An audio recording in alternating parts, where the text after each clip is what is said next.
So we're coming round to the demonstration garden here at Meanwood Valley Urban Farm that Lemon Balm have built.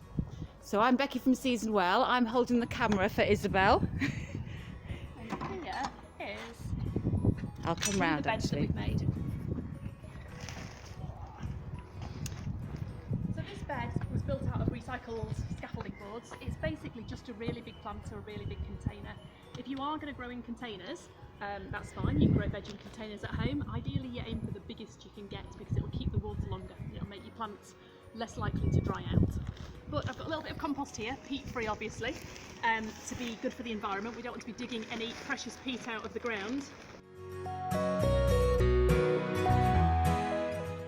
So I've topped the planter up with good quality compost. If you're growing in the soil, ideally you'd put some compost or organic material in there if you can, but if not, it's not the end of the world. You can always give it a feed later on. And I'm giving it a bit of a firm down because the roots like to have some resistance, something to push against. If the compost was all soft, then your plant wouldn't be very stable. So I've got a trowel here, but again, a trowel is sometimes considered a luxury in these instances.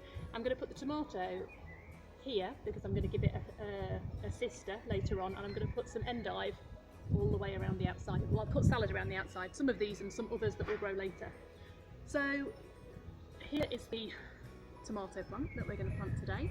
So I'm being gentle with it. Oh, I've got that lovely tomato smell. Yeah, it's nice smell that, isn't it? It's really lovely. I'm being gentle with it so that because it's I don't want to snap it while I'm doing it.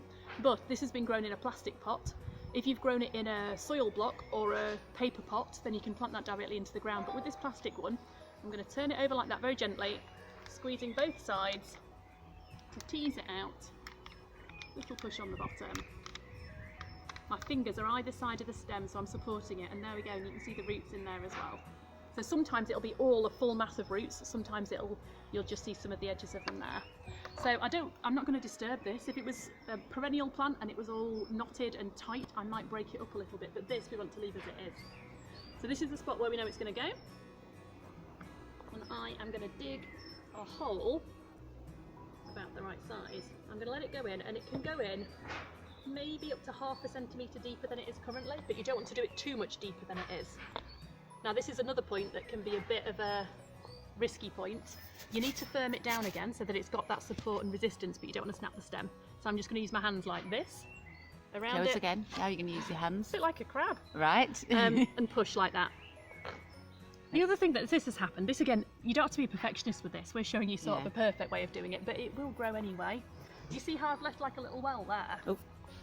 It's a bit deeper down here. So when you water it, the water will pool there, which again is...